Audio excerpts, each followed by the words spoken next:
Well, those of you that have been watching just the coverage throughout the last couple of hours here from the Department of Corrections out here on Broad River Road, the news conference just concluding, describing the execution of Mikal Mahdi a little less than an hour ago. You were out here, as you have been for the last few executions. For the first time, I was a witness to an execution. I had certainly heard the descriptions of the room, of the chamber. They are starkly accurate. It is a small space. There are just a handful of people in there. It is very quiet. It is very somber.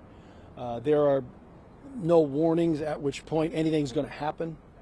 So it is just a situation where people are sitting and they're waiting and they're watching the clock and they're observing any movement that's going on in that chamber, where you have the prison officials coming out and just telling you that the sentence is about to be administered as the inmate sits firmly strapped in that chair in the back of the room. And in this case, Mikal Mahdi did not move his head, did not move his eyes. He was looking straight ahead the entire time that we were in that room.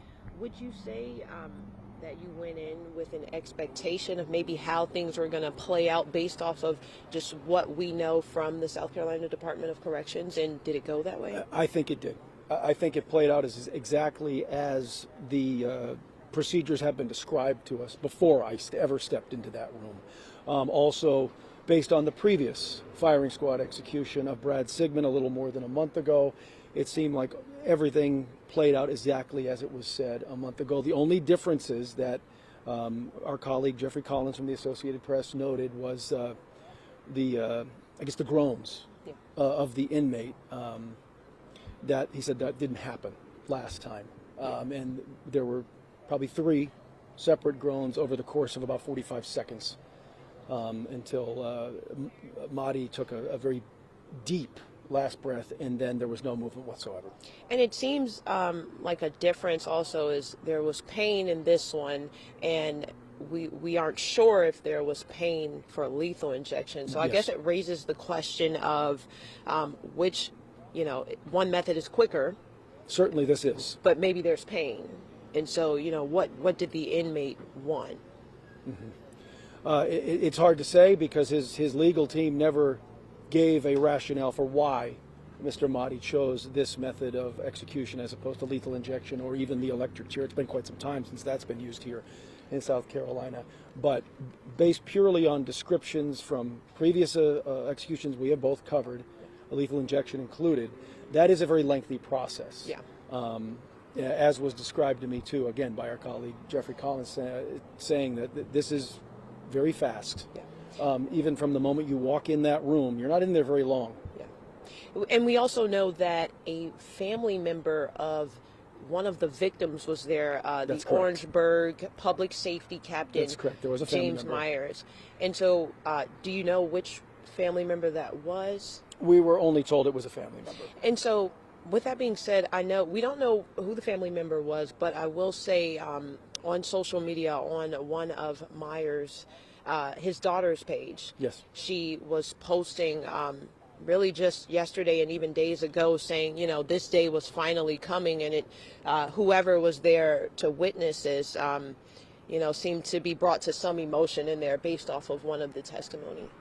What we did notice on the way out, the family member who was in attendance did not exit with the rest of us. They sat in silence by themselves for a longer period of time than the rest of us. We were all told we could exit. We did so. They stayed behind, presumably processing what they had just witnessed. That's awesome. I mean, and we get here today by something that happened in 2004. Mikal Mahdi, goes on a crime spree. Starts in Virginia, South Carolina, and now we're here. And there are 2 families, still struggling and hoping to pick up the pieces to this. I mean, and I remember this case 20 years ago. It was not long after I moved here. I do remember this case, and I remember the Columbia region being in fear because there were reports of him trying to steal cars from people in downtown Columbia, carjack people, and he did eventually do that before he wound up there in Calhoun County, and unfortunately shot the off-duty police officer. And his defense team says that there was a reason for that. They say that his traumatic child, and that was what they were arguing, not that he was innocent, but that he had a traumatic childhood. He was diagnosed with PTSD. He was in and out of, the juvenile justice system as a kid, and those things not being dealt with led to him committing those crimes. However, Governor Henry McMaster still deciding to decline clemency today. So, and since the mid-'70s, when capital punishment was restarted in the entire country, there's not been a governor in this state that has stopped an execution. And so again, it could be quite some time before we see another execution here in South Carolina. The next inmate who would have been in line, his case is being reviewed right now in terms of mental competency, and it's very possible that execution in his case may not ever be carried out. There is a possibility that we could see one more execution by the end of the year, but there is nothing at all that is written in stone. So if we think back to September, first time since in 13 years that South Carolina had carried out an execution, couldn't do so because they couldn't get access to the lethal injection drugs. They had to pass a law, a shield law to protect the companies that sell them that drug. And once that process opened again, this is now 5 executions in a very short period of time because there was a significant backlog in those sentences being carried out. Describe the election process. How did you come about? The Department of Corrections puts out, that there is an execution coming, and they do ask for volunteers to enter their names. Most media outlets will enter one person at least for those situations, and it would probably be, I don't know how they make the actual selection, but you have to think it's some type of lottery where a name is plucked out of a hat, for lack of a better term, because there are likely several names submitted to be witnesses. It is a pretty important duty because what we saw today is a government-sanctioned killing. It's a rare occurrence in this country, and we do need to be the eyes and the ears of the public in this case to make sure, as Kiana's first question to me was, did everything play out step by step as described to us by the Department of Corrections? And I can say yes, it did, which means whether you agree with what happened or not, the procedures were carried out as they were supposed to be, and that's our job as journalists to be the ones to tell that story, to hold someone accountable if something were to go maybe off the path of the way it was supposed to. And there are, because of that shield law that we now have, there are a lot of details that we can't know, but the people selected to go in and witness, the witnesses, we can know the details of that. But I think there's a big question, really the elephant in the room, and that's just, how do you feel after witnessing an execution for the first time? I didn't really have any expectation of what this was going to be like going in, having covered this so many times. It is stark reality playing out there right in front of you. At this point, I don't even know if you can point to an emotion that you're feeling other than the fact that you saw something that was very real happen feet in front of you in a very small enclosed space. Certainly no one seemed happy having to do this. It was part of the sentence that was carried, that was handed down by a court. Right. Leading up to that, were there any special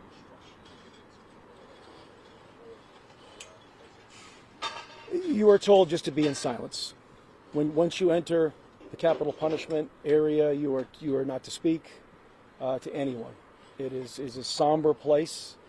Someone is about to lose their life, and it's out of respect for the process. You are to remain quiet. Everyone did that.